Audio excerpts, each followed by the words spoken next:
Oi pessoal, tudo bem? Na aula de hoje a gente vai conversar sobre mudança de estado físico e esse assunto ainda vai se estender por mais algumas aulas. Bom, hoje a gente vai entender algumas situações bem comuns no nosso dia a dia, como por exemplo, você vai tomar uma cervejinha com os amigos, daí você vai lá, enche o copo daquele líquido maravilhoso e depois de alguns minutos aquele copo fica todo molhadinho em volta. Tem gente que diz que o copo sua, pior. Tem gente que fala que o copo soa. Não, ele não sua, nem soa. A gente vai explicar bem direitinho o que acontece ali, tá certo? Esse assunto aparece bastante no Enem, aparece bastante também em provas de vestibular, tá bom? Pessoal, a gente já conversou nas aulas passadas que se a gente pegar um potezinho com água como esse que você está vendo aí, colocar um termômetro para medir a temperatura e acender o fogo, a gente vai estar entregando calor para a água. Bom, essa água vai primeiro aquecer, depois ela vai ferver. Então, esse calor ele pode causar duas coisas diferentes. Eu calculo de formas diferentes, portanto, eu dou nomes diferentes. A gente aprendeu que o calor pode ser chamado de calor sensível e de calor latente. Vamos relembrar? Que a gente chama de calor sensível toda vez que o calor causa uma variação de temperatura e a gente chama de calor latente toda vez que o calor causa uma mudança de estado físico. E na aula de hoje a gente começa a dar uma atenção para a questão da mudança de estado. Bom, vamos conversar então basicamente sobre os 3 estados físicos da matéria. Eu vou dizer para você que aqui a gente tem o estado sólido, que aqui a gente tem o estado líquido, e aqui eu vou dizer para vocês que a gente tem o estado gasoso. Quando eu falo estado gasoso, eu falo de vapor e gás ao mesmo tempo. E existe uma diferençazinha sim entre eles, mas a gente vai deixar para a próxima aula. Bom, uma coisa fundamental da gente saber é o nome das mudanças de estado. Então, olha só, a passagem do estado sólido para o estado líquido, a gente vai chamar de fusão. A passagem do estado líquido para o estado gasoso, a gente vai chamar de vaporização.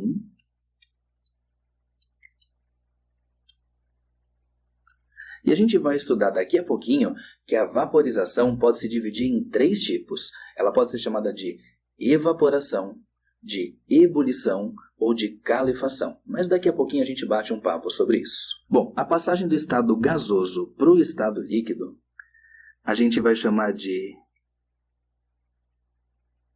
condensação.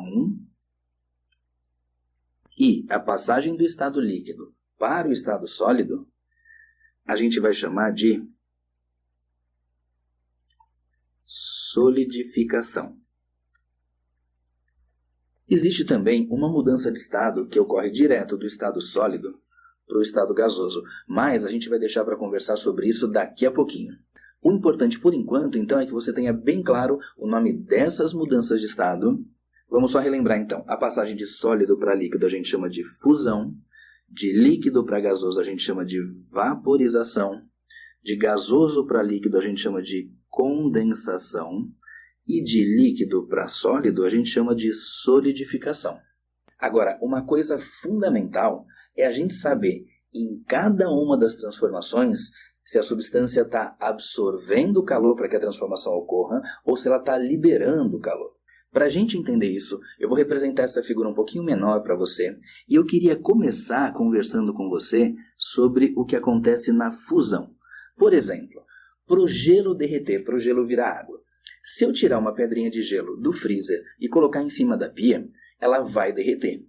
Bom, a temperatura do ambiente é maior que a do gelo. Então, para a pedra de gelo derreter, ela tem que absorver calor. E já vamos aproveitar e vamos falar um pouquinho sobre a vaporização. Pessoal, olha só. Para a água ferver, para a água virar vapor, o que eu preciso? Eu preciso pegar essa água e, por exemplo, colocar numa panelinha e acender o fogo. De novo, olha só, da mesma forma que na fusão, na vaporização, para acontecer mudança de estado, o líquido vai absorver calor. E no caso, esse calor está vindo do fogo. Bom, o que eu percebi que é igual nos 2 casos? Tanto na fusão quanto na vaporização, para a mudança de estado acontecer, a substância ela absorve calor. E no caso dela absorver calor, a gente vai dar um nome específico para essa mudança de estado. O nome que a gente dá é transformação endotérmica. Olha só, pessoal, vamos entender o que acontece ali. Se você vai tomar um copo d'água gelada, um copo de cerveja gelada, de refrigerante gelado, tanto faz. O que acontece? O copo, depois de um tempo, começa a ficar com umas gotículas em volta, como você está vendo aqui na imagem. Bom, isso só acontece se for um copo com alguma coisa gelada. Se for um copo com café quente, com chocolate quente, isso não vai acontecer. Bom, o que são essas gotículas que se formam em volta? É a umidade que existe no ar que vai condensar na superfície do copo. Bom, se o copo está gelado e o ar que está em volta com a sua umidade está mais quente, significa o quê? Que o ar vai perder calor para a superfície do copo. Ou seja, a umidade para condensar tem que liberar calor. Tudo bem? E já vamos aproveitar e vamos conversar sobre a solidificação. Bom, você tem água e quer fazer gelo. Para conseguir fazer o gelo a partir da água, você pega essa água e coloca ela no congelador. Bom, no congelador a temperatura está mais baixa. Quer dizer que para passar de líquido para sólido, a água tem que perder, tem que liberar calor. A mesma coisa que acontece com a umidade que tinha no ar, que para condensar na superfície do copo, teve que perder, que liberar calor. Então, nas mudanças de estado gasoso para líquido e estado líquido para sólido, a substância libera calor para que a mudança de estado aconteça. E quando ela libera calor, a gente vai dizer que é uma transformação exotérmica. Então vamos só repassar isso aí. Na passagem de sólido para líquido e líquido para vapor, a substância absorve calor. Por isso que a gente chama de endotérmica, endo para dentro. E na transformação do estado gasoso para o estado líquido e do estado líquido para o estado sólido, a substância libera calor, por isso que a gente chama de exotérmica, exo para fora. Agora eu quero dar uma atenção para a vaporização. Agora há pouquinho, no começo da aula, eu te falei que a vaporização pode receber 3 nomes diferentes. Pode ser a evaporação, a ebulição ou a calefação. A evaporação é, por exemplo, quando eu tenho roupa secando no varal. Que características que a gente tem aqui? Primeiro, a gente sabe que a água, a princípio, ferve a 100 graus Celsius. Bom, a roupa do varal, para secar, não precisa chegar a 100 graus Celsius. Ou seja, a temperatura de evaporação ela é menor do que a temperatura na qual o líquido ferve, que a gente chama de temperatura de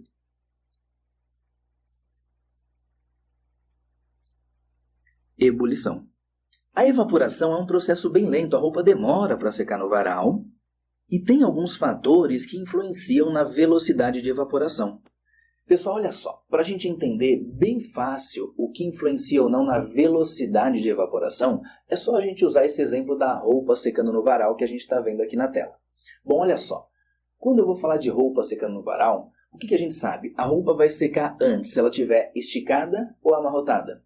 Já sei, você pensou esticada. Claro, porque quando ela está esticada, a superfície de contato com o ar é maior. Então, quanto maior a superfície de contato entre os meios, mais rápida é a evaporação. Outra coisa, para a gente é óbvio que a roupa vai secar antes num dia quente do que num dia frio. Ou seja, influencia para a gente também o quê? A temperatura ambiente. Quanto maior a temperatura ambiente, mais rápida vai ser a evaporação. Quer ver outra coisa? A roupa seca antes num dia com vento ou sem? Já sei, você pensou num dia com vento. Por quê? Porque ao bater o vento, esse vento ele retira o ar que estava parado próximo à roupa, reduzindo a pressão naquela região, e ao reduzir a pressão, a gente acelera a evaporação. Tudo bem? Agora, mais uma perguntinha. Me diga, o que você acha? A roupa, ela seca antes num dia com chuva ou sem? Peraí, claro que eu estou falando da roupa no coberto, né? Senão não faria sentido. O que a gente sabe? Já sei, você pensou, né? Coelho, claro que a roupa seca antes, num dia sem chuva. Sim, você está certo. Por quê? Porque num dia sem chuva, a umidade do ambiente é menor. Então, quanto menor a concentração de água no ar, ou seja, quanto menor a umidade, mais rápida é a evaporação. Agora, vamos comparar um outro fator? Se você jogar um pouquinho de água numa roupa e jogar um pouquinho de álcool, quem que você sabe que seca primeiro? Já sei, você pensou o álcool. Tá certo, exatamente. O álcool, ele seca primeiro, ele evapora mais rápido do que a água. E por que acontece isso? Porque o álcool é uma substância mais volátil. Então, quanto maior a volatilidade da substância, mais rápida vai ser a evaporação, tá certo? Vem cá comigo, vamos continuar. Agora, vamos falar um pouquinho sobre a ebulição. A ebulição é, por exemplo, a água fervendo numa panela.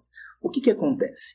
A ebulição ela ocorre numa temperatura bem definida. Por exemplo, a água ao nível do mar vai ferver para a gente a 100 graus Celsius. Na aula que vem, a gente vai aprender que tem como mudar o valor da temperatura que a água ferve. Mas enfim, para cada condição específica, eu tenho uma certa temperatura de ebulição, ou seja, ela acontece numa temperatura bem definida. Outra coisa, é um processo bem agitado, todas aquelas bolhas que surgem ali causam um processo chamado de processo turbulento.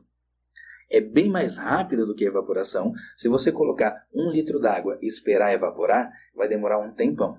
Se você pegar 1 litro d'água, colocar numa panela e acender o fogo, vai demorar bem menos tempo para mudar de estado do que no caso da evaporação. Então é um processo mais rápido, é um processo agitado e ele ocorre numa temperatura bem definida. E vamos falar um pouquinho sobre a calefação. O que essa frigideira está fazendo aí? Sabe quando você faz aquela pipoca, quando você frita alguma coisa numa frigideira e depois essa panela, essa frigideira, ela está bem quente. Aí você vai lá e joga aquelas gotinhas d'água, ela faz aquele tss. Ali está acontecendo a calefação. Eu já sei, então calefação é o tss. Não, na verdade não é isso, né? O barulho é só uma consequência. Quando você joga uma gotinha d'água numa superfície muito quente, ela cai e ela não esparrama. Ela cai, ela fica meio que dançando ali na superfície. Por quê? Nesse caso da água, se eu tiver a superfície mais quente do que os 100 graus Celsius, que é a temperatura na qual a água ferve, o que vai acontecer? Ela vai começar a vaporizar antes de encostar na superfície, e aí vai formar um colchãozinho de vapor embaixo dela, por isso que ela cai, ela fica meio que quicando ali, fica meio que dançando ali na superfície quente, tá certo? E aí é uma mudança de estado muito rápida, extremamente brusca a calefação. Bom, vamos anotar algumas informaçõezinhas, vem aqui comigo então. Eu vou representar para vocês então uma gotinha meio exagerada ali no tamanho. Aí o que acontece? Se a temperatura da superfície for maior do que a temperatura na qual o líquido ferve, a chamada temperatura de ebulição, vai formar aqui embaixo um colchãozinho de vapor, o que vai fazer com que essa gota fique dançando ali na superfície e a vaporização vai ser bem rápida dela. Tudo bem? Então agora a gente já sabe a diferença entre evaporação, ebulição e calefação. A evaporação é o mais lento, a calefação é o processo mais rápido de todos e a ebulição é o intermediário. A gente chama de evaporação quando a temperatura é menor do que a que o líquido ferve e chama de calefação quando a temperatura é maior do que a que o líquido ferve. Bom, pessoal, antes a gente conversou sobre fusão, vaporização, condensação e solidificação. Agora, eu queria conversar com vocês sobre a mudança de estado físico direto do estado sólido para o estado gasoso. O nome que a gente dá para essa mudança de estado é a sublimação, que já eu vou citar alguns exemplos práticos para você. Bom, então, para a gente ter a sublimação, é necessário que a substância não passe pelo estado líquido. Para isso acontecer, a gente precisa de algumas condições específicas, só que a gente vai deixar para tratar detalhes dessas condições na próxima aula. Bom, o que acontece? É possível que a substância venha direto do estado gasoso para o estado sólido sem passar pelo estado líquido. Nesse caso, eu também chamo de sublimação, mas posso chamar de sublimação invertida ou cristalização. Eventualmente, na passagem do estado gasoso para o estado sólido, aparece também para a gente o nome chamado ressublimação. Tudo bem? Pessoal, e como exemplo da sublimação, a gente pode falar do gelo seco. O gelo seco tem esse nome exatamente pelo fato dele não passar pelo estado líquido. Nas condições atmosféricas, o que vai acontecer? Ele vai passar direto do estado sólido para o estado gasoso. Acontece a mesma coisa, por exemplo, com a naftalina. Quando você vai deixar alguma coisa guardada durante muito tempo e não quer que junte, por exemplo, barata, a gente põe naftalina. E a naftalina não vai molhar ali, mas depois de um tempo ela sumiu. Ela não vaporizou, ela sublimou, porque ela passou direto do estado sólido para o estado gasoso. Acontece também com iodo, cânfora e outras substâncias más, tá certo? Vem cá comigo, vamos continuar. Pessoal, agora uma coisa que eu vou detalhar bem certinho para você na próxima aula, que eu já queria fazer uma introdução importante. O que acontece? Se eu pegar uma panela comum para cozinhar alguma coisa, a gente sabe que essa água vai ferver a 100 graus Celsius e aí vai demorar um certo tempo de cozimento. Agora, se eu quiser cozinhar o mesmo alimento usando uma panela de pressão, eu sei que vai ficar pronto antes. Por exemplo, vai cozinhar um milho, vai cozinhar pinhão. Tanto faz milho ou pinhão, vão ficar prontos antes na panela de pressão. E por que acontece isso? Bom, devido ao aumento da pressão, a água, para conseguir vaporizar, vai precisar atingir temperaturas maiores do que 100 graus Celsius. Então, numa panela comum, a água ferve a 100 graus Celsius. Já numa panela de pressão, o que acontece? A água ferve a temperaturas maiores do que 100 graus Celsius. Tudo bem? Então, o que a gente percebe? Que a mudança de estado físico depende de duas coisas. Depende da temperatura, depende da pressão que a substância está submetida. Mas calma, na aula que vem a gente vai falar novamente sobre isso e vai adiante, vai aprofundar um pouco mais o conteúdo, tá certo? Vem cá comigo, vamos continuar. Pessoal, então vamos dar uma olhadinha num primeiro exercício, uma questão que caiu na prova do Enem. A elevação da temperatura das águas de rios, lagos e mares diminui a solubilidade do oxigênio, pondo em risco as diversas formas de vida aquática que dependem desse gás. Se essa elevação de temperatura acontece por meios artificiais, dizemos que existe poluição térmica. As usinas nucleares, pela própria natureza do processo de geração de energia, podem causar esse tipo de poluição. Que parte do ciclo de geração de energia das usinas nucleares está associada a esse tipo de poluição? Bom, pessoal, o que acontece? As usinas de geração de energia, elas geram energia a partir do vapor. E aí esse vapor precisa ser condensado depois. Para conseguir condensar esse vapor, essas usinas usam água dos rios. Essa água dos rios vai aquecer ao ser colocada em contato com o vapor quente. E aí essas águas vão ser devolvidas aos rios, gerando essa poluição térmica. Então ele pergunta que parte do ciclo de geração de energia nas usinas está associada a esse tipo de poluição. E pelo que a gente acabou de falar, a poluição térmica está relacionada com a condensação do vapor d'água, e aí o que vai causar o aquecimento da água que vai ser devolvida aos rios. Portanto, a nossa resposta é a letra B. Exercício 2. É possível passar a matéria do estado sólido diretamente para o gasoso, evitando a fase líquida. Tal fenômeno físico se verifica comumente no gelo seco e na naftalina, mas também pode ocorrer com a água, dependendo das condições de temperatura e pressão. Essa passagem dá-se o nome de... Bom, primeira coisa que tem que estar clara para a gente é a passagem de qual estado para qual. Ele falou assim, que é do estado sólido diretamente para o estado gasoso. E se eu vou passar do estado sólido direto para o estado gasoso, eu tenho a sublimação. Então a nossa resposta é a letra B. Pessoal, e com isso a gente já conhece bem a questão dos nomes das mudanças de estado físico e o que acontece em cada uma delas. Bom, as próximas aulas são essenciais para que a gente possa fechar legal esse assunto. A gente vai conhecer bem certinho os detalhes de pressão e temperatura na mudança de estado físico através do chamado diagrama de fases. E a gente também vai aprender a calcular a quantidade de calor necessária para uma mudança de estado, tá certo? Tchau e até a próxima aula.